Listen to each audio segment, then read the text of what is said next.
Est-ce que cette étiquette vous gêne quand on vous colle l'étiquette de star? Ça me gêne pas, mais ça m'emmerde, ce mot. C'est une archive où elle a les cheveux coiffés en arrière, comme ça. Elle est très belle, mais en même temps pas tellement maquillée, pas tellement apprêtée. Elle fume, si mes souvenirs sont bons. Est-ce que vous avez conscience d'être très belle? Je suis pas, dis donc, la gueule que j'ai, oh, écoutez, vous exagérez. Alors, il y a des films où vous êtes merveilleusement bien photographiée. Oui, ah bon, bah, c'est le chef opérateur, monsieur. C'est pas moi. Et lui, très vite, lui dit qu'il la trouve très belle.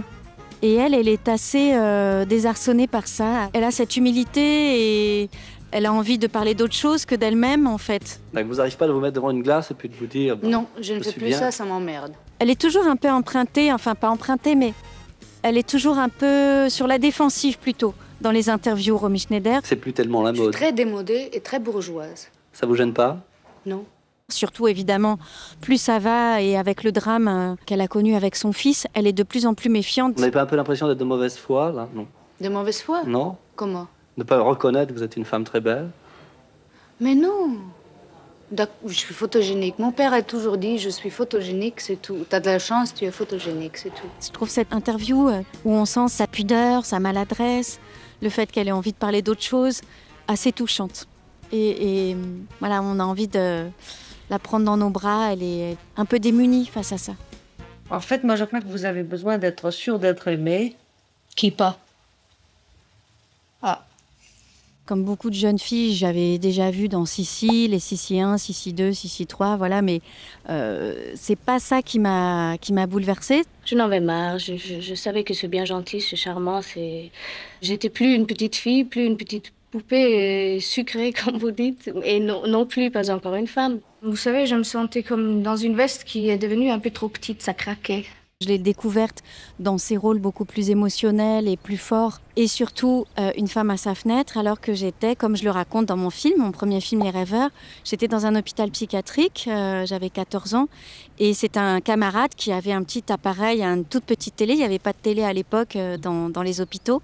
Il avait une toute petite télé que son père lui avait passée. Et on avait vu ensemble ce film. Et j'avais été saisie par son émotion et la générosité avec laquelle elle offrait ses émotions. Et ensuite, j'ai vu tous les films de Sautet, évidemment. Malgré votre succès, même vous êtes la première star française. Oh, arrêtez ces conneries-là. Je suis pas une star, ni une star française. Je suis pas star du tout. J'aime pas ce mot. Excusez-moi que j'ai dit une vulgarité. Hein. Mais l'écran est toujours indispensable pour elle. Car dans le contact immédiat, sauf avec des gens qu'elle connaît très bien, elle a très peur, elle se resserre.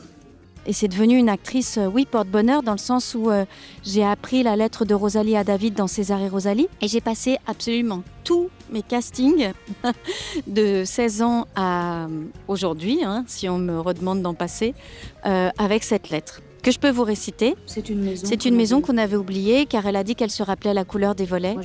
Moi, je suis sûre que ce n'est pas la même, mais tu sais comment sont les choses qu'on aime. On a beau les repeindre. César sera toujours César et toi, tu seras toujours David, qui m'emmène sans m'emporter, qui me tient sans me prendre et qui m'aime sans le vouloir.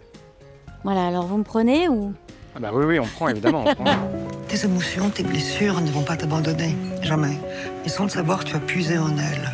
Et c'est ça qui va faire de toi une actrice. Il y a un autre film aussi qu'on connaît moins, que j'aime énormément, parce que j'adore la voix de Jean-Louis Trintignant. Et Jean-Louis Trintignant et Romy Schneider ensemble, je trouve ça dingo. Je crois d'ailleurs qu'ils ont eu une histoire ensemble.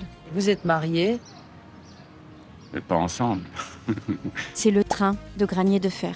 Et Patrick Devers, je dirais que c'est un peu l'équivalent en garçon, c'est-à-dire qu'il s'est un peu brûlé les ailes aussi, même complètement. Il y a une anecdote que j'aime beaucoup sur Devers.